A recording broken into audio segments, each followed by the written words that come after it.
Good morning, नमस्कार। आप सभी का बहुत बहुत स्वागत है आपके अपने यूट्यूब चैनल ज्ञानदायिनी कोचिंग सेंटर में। जैसा कि आप थंबनेल में देख रहे हैं कि आज हम लोग संविधान से संबंधित एक वीडियो प्रस्तुत करेंगे, जिसमें भारतीय संविधान की अनुसूची के विषय में हम लोग चर्चा करेंगे। इसमें काफ़ी कम समय में और कुछ ऐसे अनुसूची ट्रिक के साथ, यानी 20 से 25 मिनट के अंदर हम लोग कोशिश करेंगे कि एक अनुसूची से संबंधित आपके मस्तिष्क में एक जो है एक प्लेटफॉर्म तैयार हो जाए और आप वनडे एग्जाम में पूछे जाने वाले विशेष तरह के प्रश्नों को बिल्कुल आसानी से सोल्व कर सकते हैं। तो ये चलते हैं। जैसा कि हम देख रहे हैं कि भारतीय संविधान के अनुसूची के अंतर्गत इसमें कुल वर्तमान में यदि बात करें तो 12 अनुसूची हैं। वर्तमान में कितने हैं? 12 अनुसूची।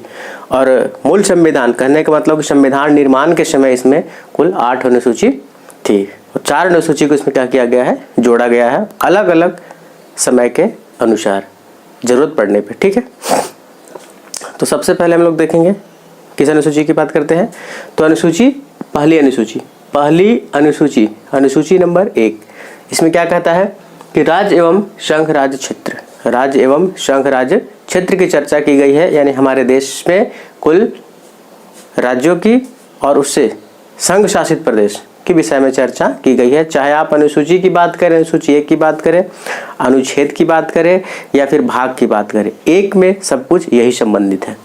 उसके बाद हम लोग आते हैं दूसरी अनुसूची कहता है कि वेतन से संबंधित। कहने का मतलब है कि हमारे देश में जितने भी पदाधिकारी वगैरह की नियुक्ति होती है, उन सभी के वेतन से संबंधित विशेष प्रावधान जो है वो किस अनुसूची में है? तो 2 में।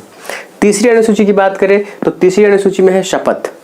अब तीसरी अनुसूची में शपथ कहने का मतलब है कि जिन सभी का नियुक्ति किया जाता है वो सब अपने कार्यों के प्रति, अपने कर्तव्यों के प्रति क्या करते हैं? एक शपथ करते हैं और उस शपथ का जो चर्चा है वो अनुसूची नंबर 3 में है।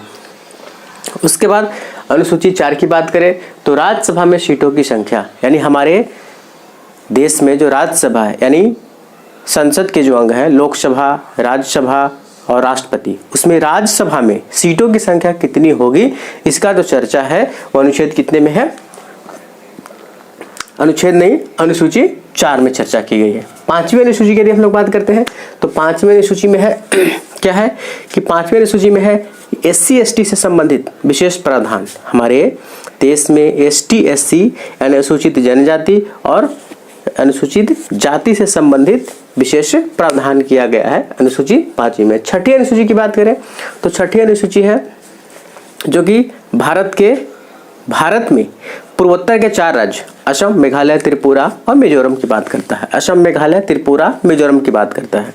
उसके बाद 7वीं अनुसूची में आते हैं तो 7वीं अनुसूची में है शक्तियों का विभाजन। कहने का तात्पर्य है कि हमारे देश में केंद्र और राज्य किस कुछ ऐसे विषय को निर्गत किए गए हैं जिसमें कुछ विषयों पर केंद्र को कानून बनाने का अधिकार है, कुछ विषयों पर राज्य को अधिकार है, कुछ पे दोनों का अधिकार है। तो 7वीं अनुसूची में संघ सूची, राज्य सूची और समवर्ती सूची का चर्चा किया गया है।